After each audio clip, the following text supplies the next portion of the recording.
საღამოების დღის მთავარი თემებითა და სტუმრებით ზუსტად 21 საათზე პირდაპირ ეთერშია პოლიტიკური თოქ-შოუ პირველი სტუდია, მე ეკა მიშველაძე ვარ.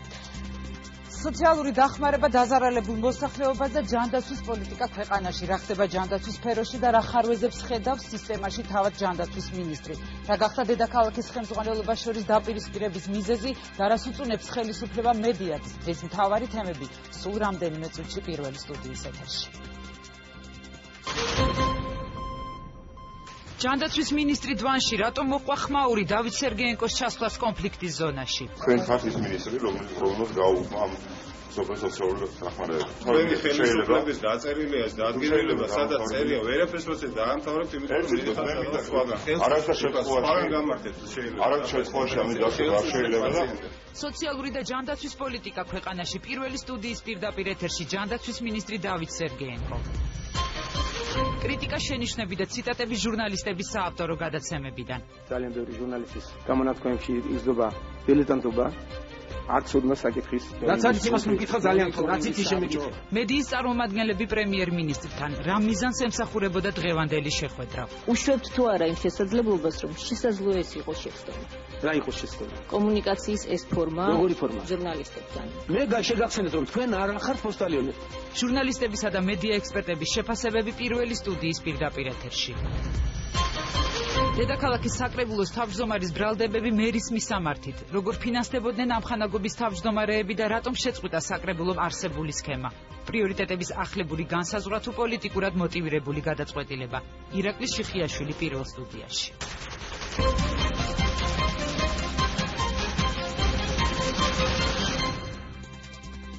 პირველი სტუდია პირდაპირ ეთერშია და ჩემი პირველი სტუმარი ჯანდაცვის მინისტრი დავით სერგეენკოა, რომელიც დღეს დვანში იმყოფებოდა, სადაც ადგილობრივ მოსახლეობას უფასო სამედიცინო გამოკვლევა ჩაუტარდა, თუმცა ამ ვიზიტს ინციდენტის გარეშე არ ჩაუვლია. ბატონო დავით, მოგესალმებით. დიდი მადლობა, რომ მოხვედით დღეს ჩემთან სტუმრად. მოდი დავიწყოთ მდგომარეობა დვანში, რა მდგომარეობა დახვდათ, რა ვითარება დახვდათ იქ ადგილზე, რა სიტუაციაშია მოსახლეობა და ხომ არ დააგვიანეთ თქვენი აზრით ცოტა ვიზიტი დვანში. მიუხედავად იმისა, რომ მე ვიცოდი და ანონსებული იყო რამდენიმე დღის წინ, ჯერ კიდევ თქვენი ვიზიტი, სწორედ მაშინ შევათანხმე მე თქვენთან ინტერვიუ, მაგრამ მაინც ხომ არ ფიქრობთ, რომ ცოტა დაგვიანებული იყო ეს ვიზიტი? საღამოშიდობთ, თქვენ ნებართით, მე მინდა რომ სულ მოკლედ აქცენტირება გავაკეთო ზოგადად თემაზე მინისტრების ვიზიტი აქა თუ იქ. ჩემი აზრით ეს არის არც თუ ისე იდეალური შეხედულება, რომ თუ მინისტრი ჩავიდა დვანში ან სადმე სხვაგან, ეს უკვე სერიოზული გაკეთებული საქმეა და თუ არ ჩავიდა, იქ არაფერი არ კეთდება. ამას მე სნობიზმის გამოვარვებ, მაგრამ მინისტრმა უნდა მოამზადოს ის სტრატეგია და კონკრეტული სამოქმედო გეგმა, რომელიც უნდა განხორციელდეს ადგილზე. სამინისტროს წარმომადგენლები იქ მუდმივად იმყოფებიან, საგანგებო მდგომარეობის დეპარტამენტი და სოციალური მომსახურების სააგენტოს წარმომადგენლები. მინისტრის ფუნქცია უკაცრავად რომ ამისი განმარტება მეწევს, მაგრამ არ არის ის, რომ მივიდეს და მხოლოდ მორალური მხარდაჭერა გამოაცხადოს. არამედ მინისტრის ფუნქცია. მოსახლეობა ამ მორალურ მხარდაჭერასაც ითხოვდა ბოდიში, რომ გაწყვეტინებთ, მაგრამ მე პირადად ვიმყოფებოდი სხვა ჟურნალისტებთან ერთად რამდენიმე დღის წინ სწორედ დვანში და მოსახლეობა საუბრობდა სწორედ აი ამ მორალურ მხარდაჭერაზე გარკვეულწილად. არავინ მათ შორის არც მე არ უარყოფს მორალური მხარდაჭერის მნიშვნელობას. მინისტრის ვიზიტი, როგორც ნებისმიერი მაღალი რანგის ჩინოვნიკის ვიზიტი, არის უმძლავრესი გზავნილი, რომელიც ემსახურება სწორედ ამას მხარდაჭერას. მაგრამ ეს იქნება უმაქნისი, თუ არ იქნა გამყარებული კონკრეტული და შედეგზე ორიენტირებული სამოქმედო გეგმით და ჩვენ პირველი დღეების განმავლობაში სწორედ ამ გეგმის შექმნით და ტესტირებით ვიყავით დაკავებულები. ასე რომ ვერაფრით ვერ დავეთანხმები შეხედულებას, თუ მინისტრმა დააგვიანა და ამიტომ იქ არაფერი არ მოხდა. პირველი საათებიდან საქმის კურსში ვიყავით და 24 საათიანი სამუშაო რეჟიმი გქონდა, სწორედ კონკრეტული შედეგზე ორიენტირებული და არა მხოლოდ კამერების წინ გამოსასახავი აქტივობების გასაწერად. ასე რომ აი ეს არის ჩემი ცალსახა პოზიცია. მოსახლეობის პოზიცია მინდა თქვენი შეხედულება მიამბოთ, დღეს თქვენ მათ შეხვდით, შესაბამისად, რაზე საუბრობდნენ ისინი და მე უკვე ვისაუბრებ შემდეგ განვითარებაზე მოვლენების, რა თქმა უნდა.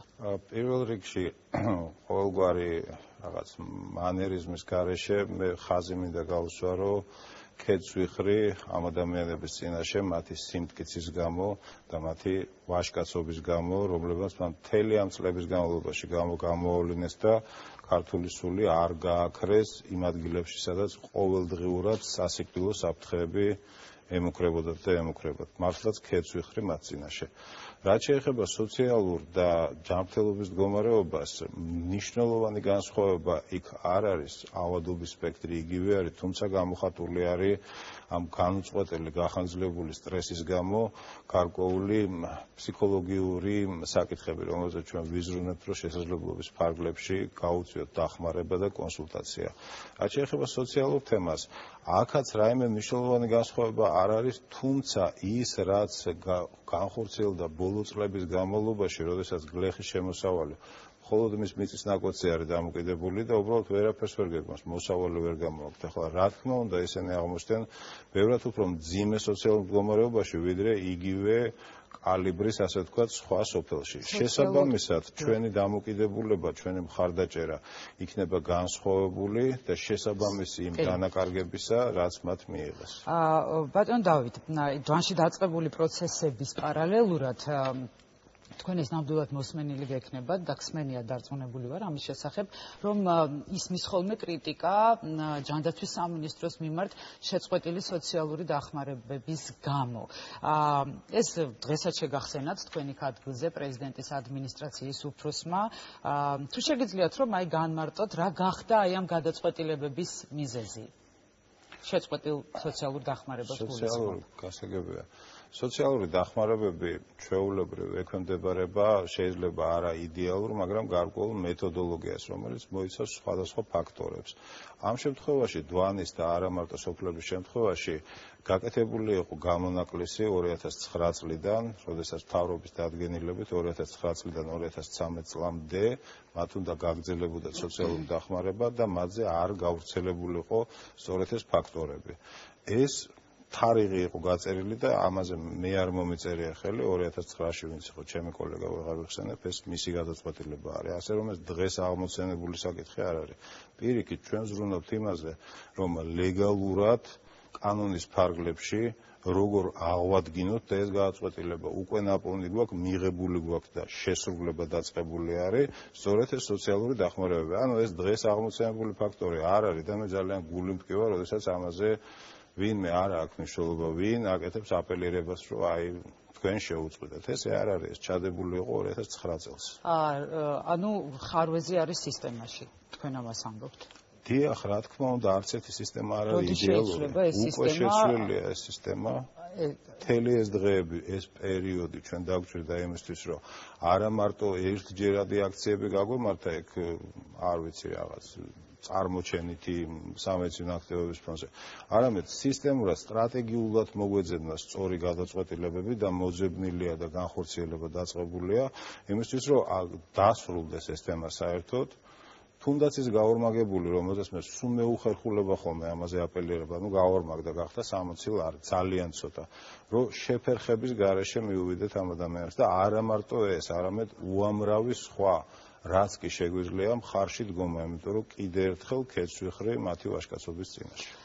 ბატონ დავით, აი თქვენც აღნიშნეთ, რომ მიუხედავად იმისა, რომ ეს სისტემა ჯერ კიდევ 2009 წლიდან არსებობსო, აი ამ სოციალური დახმარების სისტემასთან დაკავშირებით ოპოზიციის მხრიდანაც ისმის ხოლმე გარკვეული შენიშვნები და საუბარია იმაზე, რომ რაღაც ქულების მინიჭების ფორმა უნდა შეიცვალოს და ეს უნდა იყოს მინიჭებული არა რაღაც არსებული ქონებით, არამედ ოჯახის შემოსავლის მიხედვით უნდა გაიცეს. შეიძლება თუ არა ქულების მინიჭების სისტემა და თქვენ თუ ხედავთ რეალურად ხარვეს და როგორ შეიცვლება, რა თქმა უნდა, აი ეს სისტემა, თუ შეგიძლიათ, რომ ეხლავე დავხსნათ ეს მაყურებელს და იმ ადამიანებს, ვისაც ეს ყველაზე მეტად სჭირდება. დიახ. ზოგადად ესეთი ტიპის მეთოდოლოგიები ყოველთვის ხარვეზიანია და არ შეიძლება იყოს სხვანაირად. უნდა ვიცადოთ, რომ ეს ხარვეზები იყოს მინიმუმამდე დაყვანილი, იმიტომ რომ აქ უნდა განსაზღვრო ადამიანების დიდ რაოდენობაზე, ვის დაეხმარო და ვის არ დაეხმარო. ეს ყოველთვის რთულია, მაგრამ უნდა ყოფილიყო რაღაც გაზომვადი ელემენტები.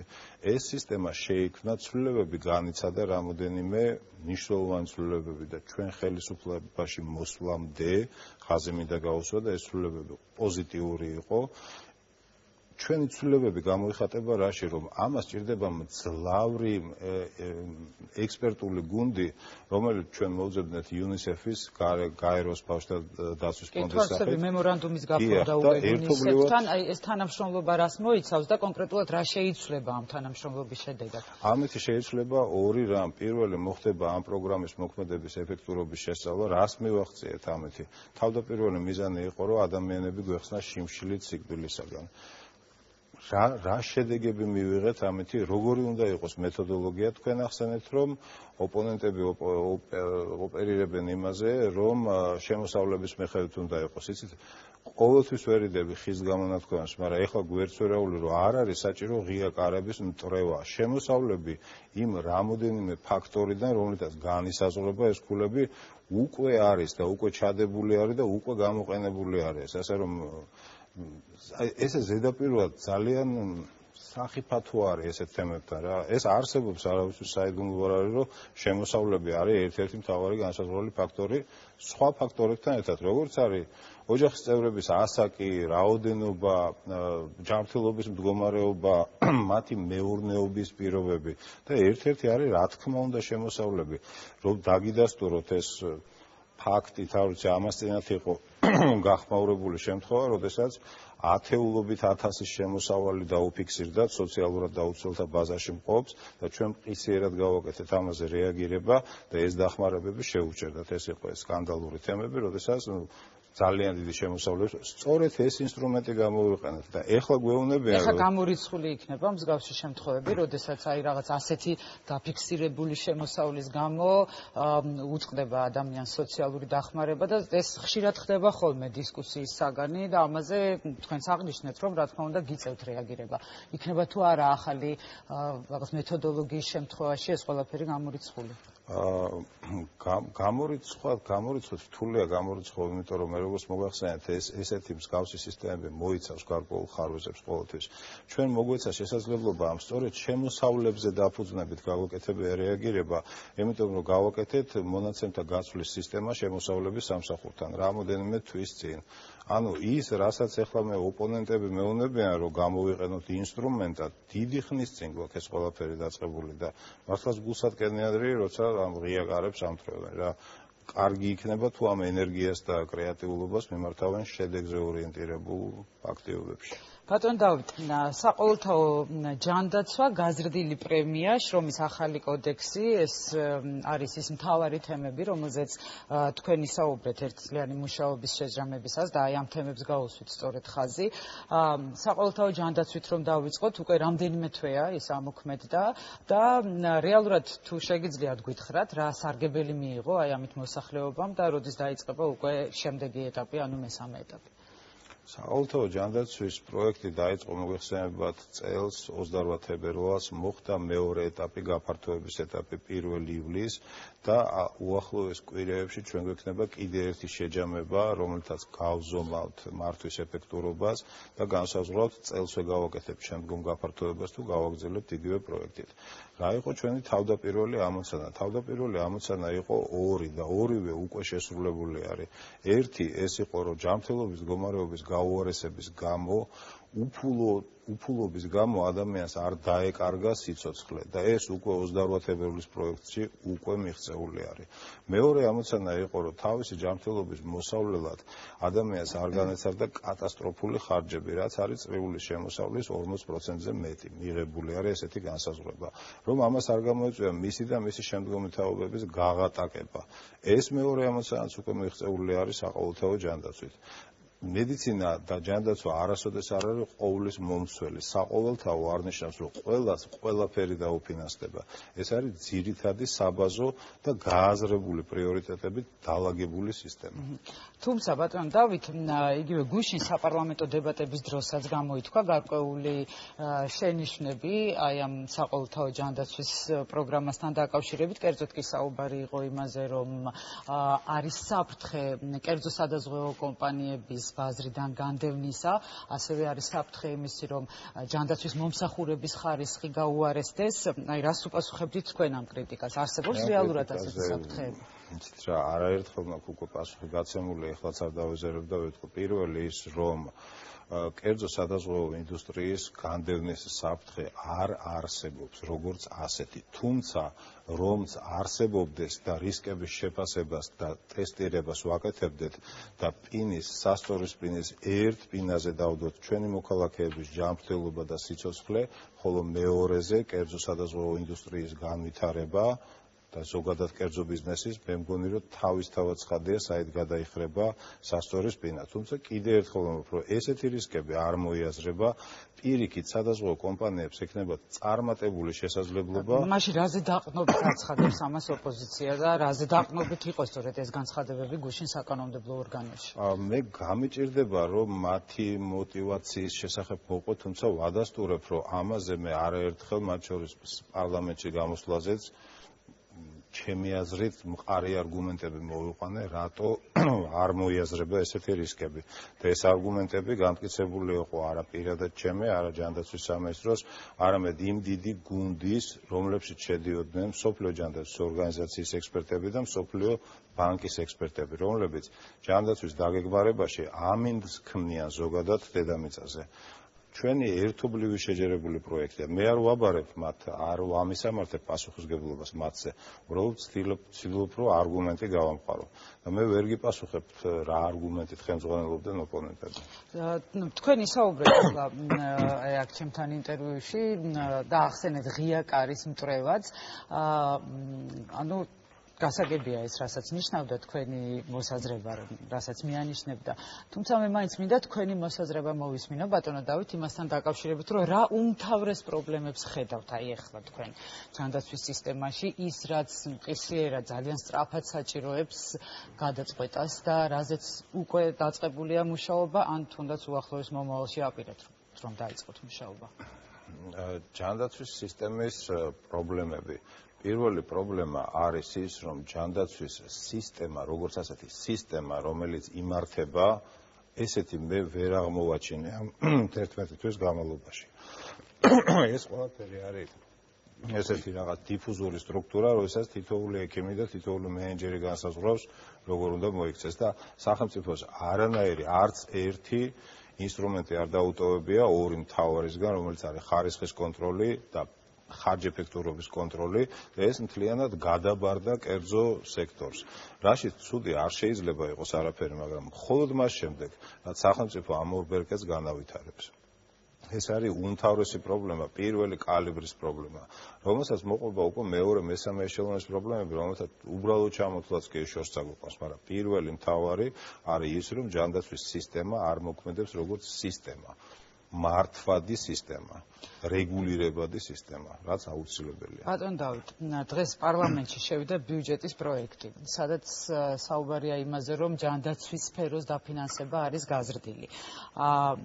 მოგცემ თუ არა ეს თქვენ საშუალებას იმისას, რომ გამოასწოროთ არსებული ხარვეზები, რაც აქამდე არსებობდა, ან თუნდაც არსებობს, როგორ გონიათ და რამდენ ხანში ელოდებით, რომ აი ეს რეფორმა საკმაოდ ხანგრძლივ დროს, რომელიც მოიცავს, შეიძლება დასრულდეს და მოსახლეობამ ეს ყველაფერი საკუთარ თავზე რამდენ ხანში შეიძლება იგრძნოს? 2014 წლის ბიუჯეტი მართლაც გაზრდილი არის და გაზრდილი არის 355 მილიონი. თუმცა ეს თანხა მოხმარდება იმას, რომ თუ წელს გემახსოვრებათ, რომ ჩვენ უნივერსალურ ჯანდაცვაზე გადავედით ორ ეტაპად, ანუ მთელი წლის განმავლობაში არ ხდებოდა ეს დაფინანსება და პენსიების და სოცდახმარებების ზრდაც მოხდა ასევე ეტაპობრივად. რა თქმა უნდა, მომავალ წელს ეს არ მოიაზრება და 1 იანვრიდან სრული მთელი წლის ბიუჯეტი დაჭირდება ამ ყველაფერს და ეს 355 მილიონი სწორედ ამას მოხმარდება. ესეთი კათვლა არის, ანუ წელს ნაწილობრივი წელი იყო, მომავალ წლიდან სრული წელი იყო და ეს სხვაობა ჭირდება აი ამ განსხვავების დაფარვას. რაც შეეხება მეორე კითხვას, რომ თანხა მოგცემს თუ არა საშუალებას იმას, რომ უფრო ეფექტური გავხადოთ სისტემა. თანხა ყველაფრისთვის აუცილებელია, მაგრამ არავითარ შემთხვევაში საჭირო საკმარისი ფაქტორი არ არის. სისტემის განვითარებაზე ჩვენ უამრავ შესაძლებლობას მოგცემს ხარისხის კონტროლი, სამედიცინო მოვლის ხარისხის კონტროლი, რომელიც არის ურთულესი, უდიდესი სტრუქტურა. და ეხლავე შემიძლიათ მიახლოებითი თანხა გითხრათ, რა დაგვეზოგება, როდესაც მთლიან სისტემას მართავთ ეფექტურად და ხარისხიანად, მინიმუმ 30% იმისა, რასაც ხარჯავთ. ანუ წარმოდგენა რო შევიქნათ იმ კალიბრებზე და ეს თანხას რა თქმა უნდა ისევ ჯანდაცვაში დაბრუნდება და ისევ ჩვენ მოქალაქეებს მოხმარდება. გასაგებია. ძალიან დიდი მადლობა იმისათვის რომ მობრძანდით ჩემთან სტუდიაში. მე გემშვიდობებით. გადაცემაში რეკლამის დროა, რომლის შემდეგაც რამდენიმე წუთში ეთერში დისკუსია მედია ექსპერტებთან და ჟურნალისტებთან, რას ემსახურებოდა პრემიერსა და ტელევიზიის წარმომადგენლებს შორის გამართული დღევანდელი შეხვედრა. რეკლამის შემდეგ ჩვენ კვლავ ეთერში ვართ. კრიტიკა, შენიშვნები და ციტატები ჟურნალისტების საავტორო გადაცემებიდან. ძალიან ბევრი ჟურნალისტის გამონათქვამებში იზრდება დილეტანტობა. არც უდნა საკითხის. რაც არის იმას მეკითხა ძალიან თო, რაც იცი შემეკითხა. მედიის წარმომადგენლები პრემიერ-მინისტრთან რა მიზანს ემსახურებოდა დღევანდელი შეხვედრა. უშვებთ თუ არა იმ შესაძლებლობას, რომ შესაძლოა ეს იყოს შეცდომა. რა იყოს შეცდომა? კომუნიკაციის ეს ფორმა. როგორი ფორმა? ჟურნალისტებთან. მე შეგახსენეთ რომ თქვენ არ ხართ პოსტალიონები. ჟურნალისტებისა და მედია ექსპერტების შეფასებები პირველი სტუდიის პირდაპირ ეთერში.